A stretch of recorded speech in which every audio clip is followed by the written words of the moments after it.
다시 만나게 되어서 반갑습니다.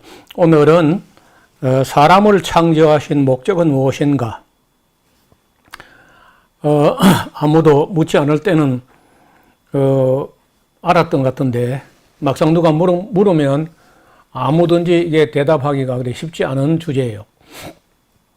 도대체 하나님께서 사람을 왜 창조하시고 무슨 목적으로 창조하셨을까? 그 창조한 목적을 따라서 살면은 바르게 사는 것이고 잘 사는 것이고, 하나님께서 창조한 목적도 모르고 그 욕심을 따라 살면은 그건 잘못 사는 겁니다. 그거는 뭐 인생을 실패하는 거예요. 그래서 성경을 공부한 후에 가장 먼저 우리가 알아야 할 사실이 우리를 창조한 목적에 대해서 바른 이해가 있어야 합니다.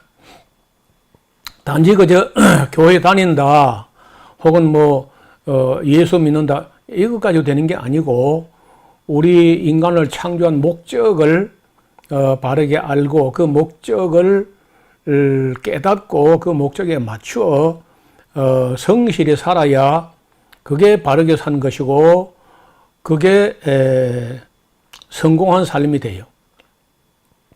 그래서 오늘은 우리가 정말 하나님께서 인간을 무엇 때문에 무슨 목적으로 창조하셨는가, 그런 문제를 같이 생각해 보기로 합니다. 첫째, 하나님은 우리를 사랑의 대상으로 창조하셨다는 겁니다. 즉 우리를 사랑하시기 위하여 사랑하고 싶어서 우리를 창조하신 거예요. 그럼 우리는 그 사랑을 받아들이고 그 사랑을 받고 감사하고 감격하고, 또 우리도 하나님을 사랑하고 마음을 다하고 성품을 다하고 목숨을 다하고 힘을 다하여 하나님을 사랑하고, 또 하나님을 배우고 하나님을 닮아가고 이렇게 해야죠.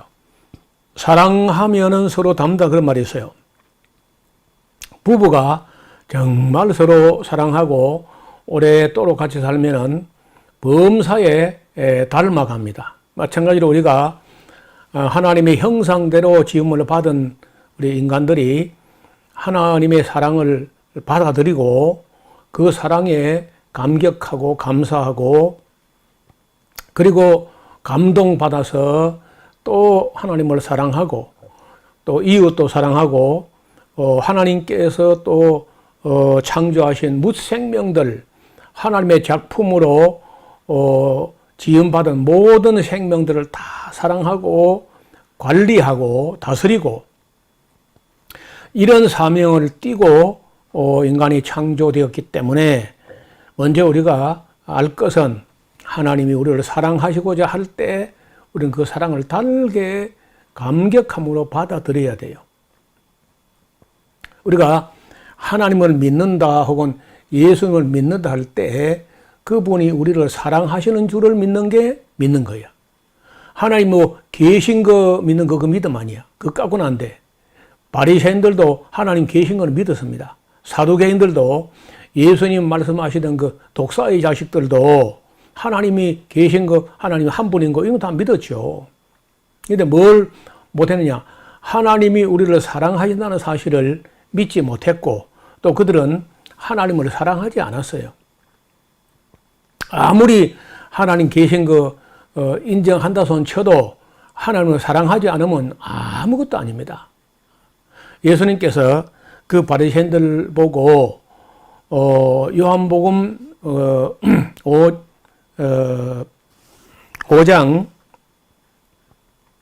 5장에 보면은 너희 속에, 너희 안에 하나님을 사랑한 것이 없는 것을 내가 알았노라, 이렇게 말씀한 적이 있어요. 그래서 우리가 하나님을 인식하되 하나님이 우리를 사랑하셨다, 또 사랑하시기 위해서 창조하셨다 하는 사실을 깨닫는 것은 매우 중요합니다. 뿐만 아니라 하나님께서 땅 위에나 바다 속에나 공중에나 정말 많은 생명들을 창조하셨는데 이 모든 생명들을 우리 인간으로 하여금 관리하게, 다스리게, 보호하게, 지키게, 또 사랑하고 아끼게 이렇게 창조하신 거예요. 그래서 하나님의 형상대로 지음받은 우리가 하나님의 대리자가 돼가지고 모든 생명들을 관리하고 다스리고 지키고 해야 돼. 그리고 세 번째는 우리가 하나님 나라를 위해서 창조하셨습니다. 하나님의 나라는 이 땅에서 끝나는 게 아니에요. 이 땅에서는 그저 하나님 나라에 대해 조금 배우고 또 하나님 백성으로 조금 훈련받고 그리고는 우리가 그 영원한 하나님 나라, 다른 말로는 천국이라는데 그 천국에서 하나님 백성 되기 위해서 우리가 창조된 겁니다. 그래서 우리가 교회에서 지금도 훈련받고 교회에서 성경 배우는 것은 그 하나님 나라 천국 가서 어떻게 서로 사랑하고 어떻게 서로 섬기는지 그것을 배우고 훈련하는 과정이에요. 그래서 교회 생활을 성실히 하지 않으면은 그걸 배우지 못합니다. 하나님 나라 백성으로서 도리, 하나님의 닥트린, 하나님의 교리, 진리 이런 걸 잘 배워야 돼요. 하나님의 교리와 진리와 윤리를 잘 훈련받고 배워서 영원한 하나님 나라, 영원한 천국에서 하나님 백성 되기 위해서 우리가 창조되었고 또 우리가 그의 피로 사신 교회에 와서 배우고 있는 겁니다. 네 번째, 우리가 지음받은 하나님께서 우리를 창조한 목적은요, 하나님의 영광을 위해서 창조하신 거예요. 여러분은 그 유명한 예술가, 문학가, 조각가, 건축가 이런 사람들은 전부 다 자기 작품을 남깁니다. 그 작품이 자기 영광이죠. 마찬가지로 이 온 우주와 만물과 인간은요, 하나님의 작품이고 하나님의 영광이라는 겁니다. 그래서 이러한 목적으로 사람을 창조하셨다면은 성도들은 하나님의 창조 원리에 그런 합당한 삶을 살아야 돼요. 또 그 목적을 이루어 가시는 그 과정이 바로 역사의 의미라는 것도 알아둘 필요가 있습니다.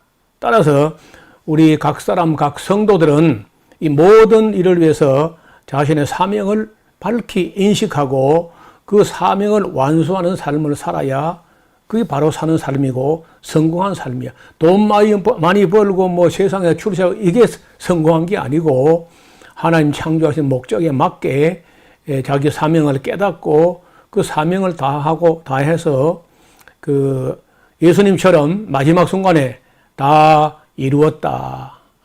이렇게 할 수 있는 삶을 살아야 합니다. 사람이 이 세상에 뭐 잠깐 70년, 80년 혹은 뭐 100년을 산다 할지라도 그거 살다가 허무하게 죽는 게 인생이 다가 아닙니다.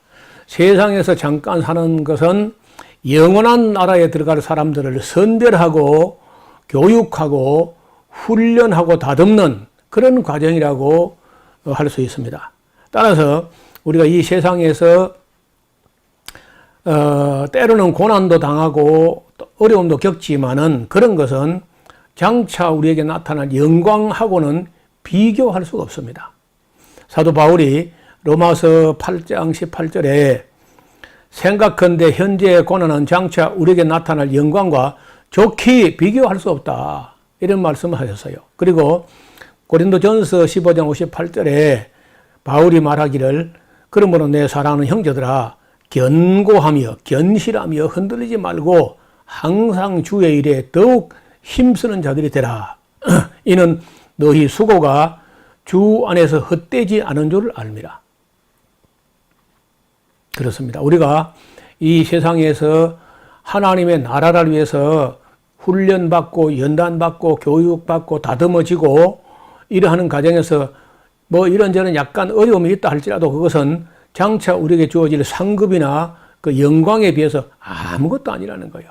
그래서 조금 어렵다고 해서 그거 뭐 노발대발하고 하지 말고 그 장차 영광하고는 비교 안 되는 거니까 잘 참고 인내하여 그리고 착하고 충성되게 이 사명을 다하여 주님 앞에 섰을 때 우리 모두가 칭찬과 상급이 있고 또 영원한 나라에서 하나님 백성 될 수 있기를 간절히 바랍니다. 오늘은 여기까지 말씀드리겠습니다. 감사합니다.